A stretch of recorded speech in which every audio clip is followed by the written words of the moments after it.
여러분 안녕하십니까. 7월 24일 금요일 새벽이 되고 있습니다. 이 뒷배경은 지금 총괄 지원을 맡고 있는 송영명 씨가 한강 둔치에서 찍은 잠실 강변의 풍경입니다.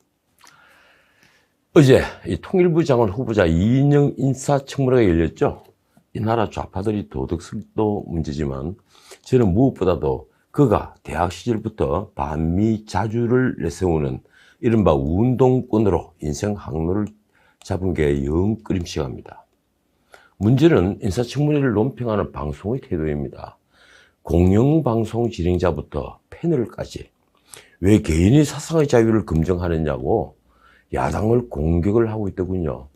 실수를 금할 수 없었습니다. 그분들은 다 대학 교수였습니다. 그렇죠. 한 개인의 사상의 자유를 검증할 수는 없습니다. 그러나 그 사람이 공직에 가기 위한 인사청문회입니다. 적어도 대한민국의 전복을 꾀하는 반자유민주주의 진영에 가담하는 자를, 반헌법적 진영에 가담하는 자를 장관 같은 공직에 둘 수는 없는 일입니다. 도대체 장관 후보자의 사상을 묻는 것이 어떻게 개인의 사상의 자유를 검증하는 일과 동일시되는 겁니까? 또 청문회에서는 이 의원 부자의 군 면제가 논란이 됐죠. 그는 군 생활을 하고 있는 우리 젊은이들에게 정말 고맙고 감사하다 이렇게 말하더군요. 역시 이 국회가 열리고 대정부 질문이 벌어지니 정치 뉴스가 쏟아집니다. 그런데 그 뉴스란 게 하나같이 까십거리입니다. 대정부 질문은 야당 의원에게는 큰 시장이 열린 거죠. 대중에게 어필할 좋은 기회입니다. 큰 인물이 없어서입니까? 아니면 기자들이 핵심을 놓치는 겁니까? 그도 아니면 다들 정치적 안목을 잃어버린 겁니까? 어떻든 화요일 법무부 장관 추미애가 다시 안타를 쳤습니다. 그녀는 이제 의원 겸직 장관이 아니니 문자 그대로 일개 장관일 텐데 얼마나 그 장관직이 대단하다고 얘기했으면 그녀를 두고 일개 장관이라고 검사장이 한 말에 자괴감을 느꼈다고 했을까요? 그 말은 그녀가 채널A 이동재 기자와 한동훈 검사장의 녹취록 내용에 대한 의견을 묻는 민주당 의원의 질문에 대한 대답에서 나온 말입니다. 일개 장관이라는 이 검사장이라는 검찰 고위 간부로부터 그런 막말을 듣는 것에 대해 상당한 자괴감을 느꼈다. 자괴감. 이 말은 박근혜 전 대통령도 써서 인구에 회자된 말이죠. 스스로 부끄러워하는 감정을 일컫는 단어입니다. 그런 그녀는 검찰총장이 자신의 명을 거역했다고 말한 게 모든 검사들로 하여금 자괴감이 들도록 한 걸 알기나 하는 걸까요? 저는 그 뉴스를 보면서 정말 국민의 한 사람으로서 큰 자괴감을 느꼈습니다. 그녀는 더 놀라운 일도 벌였습니다. 이건 홈런입니다. 그날 주호영 통합당 원내대표가 교섭단체 대표연설을 할 때였습니다. 그녀는 국무위원석에 앉아서 휴대폰으로 윤석열 검찰총장의 부인과 장모에 관련된 문건을 읽고 있는 게 카메라 기자의 카메라에 포착이 되어버렸습니다. 휴대폰에 문서를 띄우고 읽고 있더군요. 그렇지 않아도 최강욱이 총선 전에 윤 총장의 부인과 장모를 주가 조작 등으로 검찰에 고발한 사실이 있죠. 당연히 추 장관이 의도적으로 이 휴대폰으로 윤 총장 가족 관련 문서를 보는 모습을 노출시킨 게 아닌가 이렇게 보였습니다. 그녀의 이런 모습에 기막혀 한 사람이 어디 저뿐일까요? 추 장관은 20일 국회가 열리고 박병석 의장이 그녀에 대한 탄핵 소추안이 발의된 사실을 고시를 하자 활짝 웃는 모습을 연출했습니다. 그리고 어제 그 탄핵 소추안 표결에서 탄핵에 찬성한 의원은 109명이었습니다. 야당 의원 2명과 무소속 윤상현 의원이 표결에 불참을 했으니 결국 여당에서 적어도 2명의 이탈표가 나올 셈입니다. 엄밀히 말하면 기권표도 이탈표로 봐야겠죠. 추 장관은 22일에는 대정부 질문 때 말씀드린 대로 또 안타를 쳤습니다. 그것도 멀티 히트입니다. 통합당 김태흠 의원이 박원순 서울시장의 성추행 사건에서 피해자가 2차 가해를 받고 있는데 왜 추 장관은 자신의 아들 문제는 더 이상 건들지 말라고 세게 나오면서 이 문제는 침묵하고 있느냐 하는 취지의 질문을 했습니다. 그러자 그녀의 대답이 이렇습니다. 질문에도 금도가 있다. 글쎄, 금도라는 단어를 사전에 좀 찾아보시죠. 낯을 붉히며 야당 의원을 훈계하는 걸 그냥 오만 방자하다면 넘어가야 하는 겁니까? 김 의원이 검언 유착 의혹에 관련해서 법무부가 낸 입장문 가안을 다시 거론했습니다. 그 입장문 가안이 최강욱 의원에게 유출된 정황을 거론하며 수명자라는 표현은 최 의원이 주로 쓰는 표현인 것을 지적하고 입장문을 최강욱이 쓴 게 아니냐는 의혹을 제기를 했죠. 그러자 추 장관이 한 대답은 문자 그대로 글짝입니다. 그런 표현은 최강욱은 쓸 수 있고 여자인 장관은 수명자라는 용어를 쓰면 안 되느냐. 그 수명자라는 단어가 사전에 있다고 말했더군요. 그 뒤에도 추궁이 따르자 마침내 추 장관은 폭발을 합니다. 그래서 어쨌다는 겁니까? 참 대단하죠. 요즘 물러나라고 연일 공격을 받고 있는 국토부 장관 김현미도 어제 멋진 이루타를 날렸습니다. 대정부 질문에서 서병수 통합당 의원이 장관은 집값이 어느 정도 올랐다고 보느냐 이렇게 묻자 그녀는 감정원 통계로 11%가 올랐다고 알고 있다. 이렇게 대답을 했죠. 글쎄요, 김 장관이 말한 감정원 통계를 제가 찾아보니까 거기에도 14%가 되어 있더군요. 서 의원이 11%요? 라고 반문을 하고 야당 의석에서 장난하지 말라 이런 야유가 나오자 그녀는 다시 변명에 나섰습니다. 우리 정부에서 과거 정부보다 올랐다는 건 알고 있다. 2015년부터 부동산이 대세 상승기 국면에 접어들고 있다. 세계적으로 유동성 과잉 공급, 최저금리 지속이 있어서 상승을 막는데 한계가 있다. 참 자기 변명을 확실히 준비한 것 같습니다. 서울 집값은 경실련에서는 이 정부에서 53% 올랐다고 발표를 했죠. 아마 그게 가장 정확한 통계일 겁니다. 노무현 정부 때는 94%, 그리고 이명박 정부 때는 마이너스 13%. 그러니까 내린 겁니다. 박근혜 정부 때는 27%가 상승했습니다. KB 주택가격 동향의 근거한 자료죠. 그러고 보니 정세균 총리도 빠질 수 없습니다. 그분도 한 건 했습니다. 빅히트를 쳐서 확실한 권력 실세인 것을 입증을 했습니다. 발단은 민주당 박범계 의원의 질문입니다. 야당이 두 차례 걸쳐 공수처 헌법 소원을 제기했는데 헌재로부터 어떤 의견을 받았느냐. 그 질문도 이상합니다. 헌재가 어떤 의견을 줄 수가 있는가요? 박 의원이 이런 질문을 한 헌법 소원은 통합당 의원 108명이 제기한 공수처법 위헌 확인 사건과 유상범 의원이 제기한 공수처법 위헌 헌법 소원입니다. 그러자 정 총리의 답변은 귀를 의심케 하는 것이었습니다. 헌재가 합헌으로 답변할 것으로 파악하고 있다. 이 대답대로라면 헌재와 권력은 철저히 통하고 있는 셈이 됩니다. 그러니까 박범계 의원의 질문이 사전에 교감만이 이루어졌다고 봐야 합니까? 그런데 통합당 의원들이 낸 헌법소원은 지난 3월 10일에야 재판부 9명 전원재판부에 회부되어서 검토 작업에 들어가 있다고 헌재가 밝혔습니다. 그렇다면 정 총리는 도대체 어디에서 어떤 경로로 헌재가 미리 내려놓은 결론을 받아보았을까요? 정 총리는 민주주의의 견제와 균형 원리를 누구보다 잘 알고 있는 다선 의원인데다가 국회의장 출신입니다. 그런 분이 헌법재판소가 독립된 최고사법기구란 것을 모를 리는 없겠죠. 그리고 명색이 일국의 총리인데 이 국회 본회의 대정부 질문에서 착각으로 실현할 가능성은 거의 없습니다. 장래가 술렁이고 이 사실은 곧 헌재에도 전파됐죠. 헌법재판소는 곧 정 총리의 답변 내용을 부인했습니다. 그리고 아직 이 사건의 첫 변론 기일도 잡히지 않았다고 밝혔습니다. 결국 2시간 반 만에 정 총리가 민주당 의원의 질의 순서에서 앞의 답변을 바로 잡겠다고 나왔습니다. 그가 다시 말한 정답은 이렇습니다. 국무조정실이 헌재 합헌 의견서를 제출한 것이었다. 참고 바란다.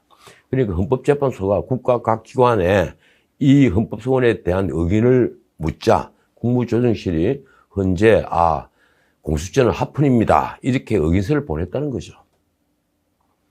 근데 과연 그게 총리의 착각이었을까요? 이제 정부가 본격적으로 정세에 나서고 있습니다. 이 경제 관련 논평, 특히 세금 얘기는 다들 싫어하시죠. 제가 뉴스 앵커 할 때 알았는데요. 경제 뉴스 하면 분당 시청률 그래프가 마구 떨어집니다. 그래도 어제 신문 일면 헤드라인에서 보셨다시피 정부와 정세에 나선 건 굉장히 큰 뉴스입니다. 한번 짚어보겠습니다. 정부가 이 재정으로 돈을 퍼부어서 대중의 관심을 사는 것도 좋지만 정부 부처가 위험 수위를 넘고 있으니 세금을 더 거두든지 아니면 복지를 축소해야 한다.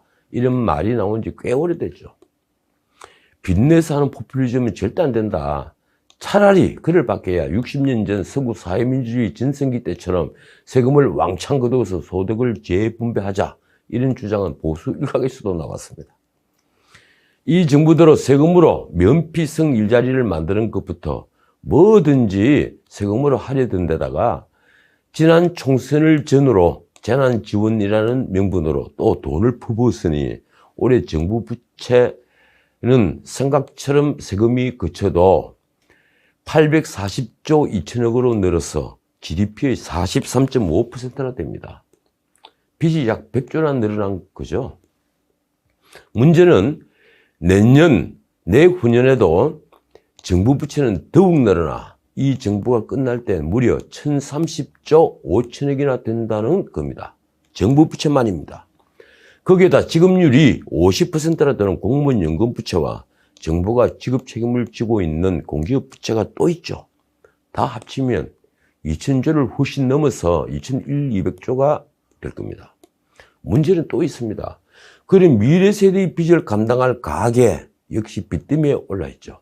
가계부채 총액은 작년 말에 이미 1600조를 넘었습니다. 그러니까 우리 경제는 온통 여기저기 뇌관입니다. 정부 부채가 늘어나면요, 국가 신용 등급이 내려갑니다. 어느 선을 넘으면 뇌관에 불이 붙습니다. 가계부채의 지급불능 비율이 높아지면 금융부터 마비가 되어버리죠. 그래서 정부가 손 쓸 수 없는 국가 파산 상태로 이어집니다. 그래서 정권은 지금 정세에 나섰습니다. 우선 소득세 최고 세율을 45%로 올렸더군요. 과세 표준은 10억 초과 구간입니다. G7 국가 중에 일본, 프랑스, 영국, 독일과 같은 아주 높은 소득 수준의 나라에서는 45%를 유지하고 있죠. 최고 구간이 그렇습니다. 미국은 그런데 37%, 캐나다는 33%, 이탈리아는 43%입니다. 놀랍게도 복지천국이라는 스웨덴은 25%, 노르웨이는 24.1%, 그리고 덴마크는 27.2%입니다. 대신에 소비과세 많이 하죠. 대표적으로 부가가치세입니다. 더 큰 문제는 우리의 경우 소득세를 전혀 내지 않는 면세자 비율이 무려 38.9%나 된다는 사실입니다. 10년 전 제가 세제발전심의위원을 할 때는 한 49%가 됐죠. 많이 내려왔지만 면세자 38.9%는 터무니없게 높은 수치입니다. 게다가 최고 세율이 최저 세율인 6%의 7.5배나 되고 있습니다. 선진국은 3배 수준이죠. 그래서 소득세의 경우 상위 10%가 차지하는 비율이 무려 78.5%가 됩니다. 영국이 59.8%, 미국이 70.6%인 걸 비교를 하면 우리는 상위층의 세 부담은 세계 최고 수준입니다. 그걸 상위 20%로 확대를 하면 전체 소득세의 90%를 부담하니 부자들이 내는 소득세와 그리고 상위 1% 대기업이 내고 있는 법인세로 나라 살림을 꾸린다고 보아야 합니다. 부자들이 세금을 많이 내는 건 당연하죠. 그러나 그게 지나치면 어떻게 되겠습니까? 사회 전반의 성취욕을 꺾어서 사회를 무기력하게 만드는 요인이 됩니다. 이런 수치는 제가 세제발전심의위원으로 있을 때보다 많이 완화된 수치죠.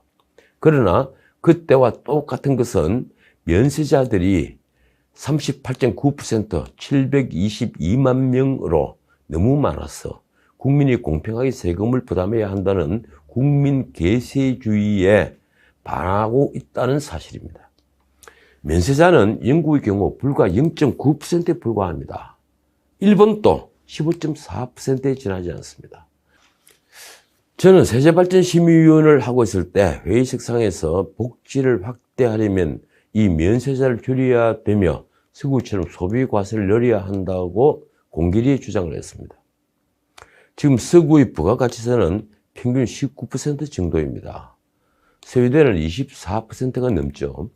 어차피 소비세도 고가의 물품, 고가의 서비스를 받는 부자들이 더 내기 마련인데 저는 이게 훨씬 더 합리적이라고 생각합니다.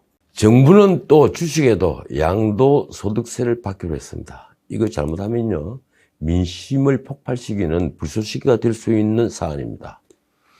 원래 주식 양도소득세는 대주주에게만 부과되던 것이죠. 작년엔 한 종목 15억 이상 주주에게도 부과를 했습니다. 그런데 올해는 3억 이상 주주들에게도 부과하는 것으로 사실상 증세를 해왔죠. 그런데 이제 모든 소액주주에게 부과를 하기로 한 겁니다. 이게 엄청난 반발을 부르자 30, 40대 지지층이 흔들리는 기미를 보고 대통령은 재검토를 지시했죠. 그래서 나온 정부안이 다시 한번 우리의 속을 뒤집습니다. 핵심은 5천만 원이 넘는 주식 차익에 양도소득세를 20% 부과하겠다는 겁니다. 물론 해외 주식 투자에는 해당이 되지 않으니 앞으로 우리 시장 대신에 해외 주식에 놓고하는 사람들이 늘어나겠죠. 이 주식 양도소득세 부과 대상은 전체 투자자의 2.5% 정도가 해당된다고 기재부는 밝히고 있습니다. 과연 그럴까요? 그렇다면 이 역시 부자들에게만 걷는 세금이 되겠군요. 그러나 한편 이제 청소년들에게 노후를 대비해서 주식으로 저축을 해라, 주식 저축하라는 말은 이제 하지 못하게 됐습니다. 또 양도소득세를 매기면서도 거래세는 그대로 유지를 한다고 하니 이런 명백한 이중과세죠. 다만 현행 0.25% 이 거래세를 앞으로 2년에 걸쳐서 0.15%로 조정을 해주겠다. 이게 기재부안입니다. 거래세는 미국은 오래전인 1965년도에 이미 폐지를 했죠. 일본도 1999년에 폐지를 했습니다. 결국 주식에 대한 양도소득세도 공평한 과세가 목적이 아니라 증세가 목적이었던 겁니다. 자, 마치기 전에 한두 문제만 더 짚겠습니다. 이 목요일 방송에서 말씀드린 대로 민주당 김태년 원내대표가 세종시로 천도론을 내놓았는데 역시 김 의원 개인의 의견은 아니었습니다. 제가 제대로 보았습니다. 민주당은 이미 여기에 관련해서 여론조사를 했는데 찬성 여론이 높았다고 합니다. 언제 어떻게 한 여론조사일까요? 언론 보도를 보면 그 결과를 청와대에도 보고했다고 하니 결국 청와대와의 교감 말에 나온 제의였던 겁니다. 민심이 크게 반발하지 않는다면 결국 밀어붙이겠다 하는 거죠. 그러나 수도위제는 제 법률 지식으로는 개헌 사항입니다. 김 의원의 말처럼 입법으로 수도를 옮길 수는 없다고 저는 생각합니다. 어쨌든 지금 세종시 집값이 들먹이고 있습니다. 1, 2억씩 올랐다고 하는 거죠. 태릉 골프장에 아파트를 짓는다고 하니 태릉 집값이 들먹이고 이제 천도를 한다고 하니 이번엔 세종 집값이 들먹입니다. 위원 결정이 난 수도 이전을 입법으로 해결하겠다고 저 난리니 어쨌든 봉숭아 의회는 분명한 것 같습니다. 자, 오늘은 여기까지입니다. 내일 뵙죠. 고맙습니다. 지금까지 전우식이었습니다.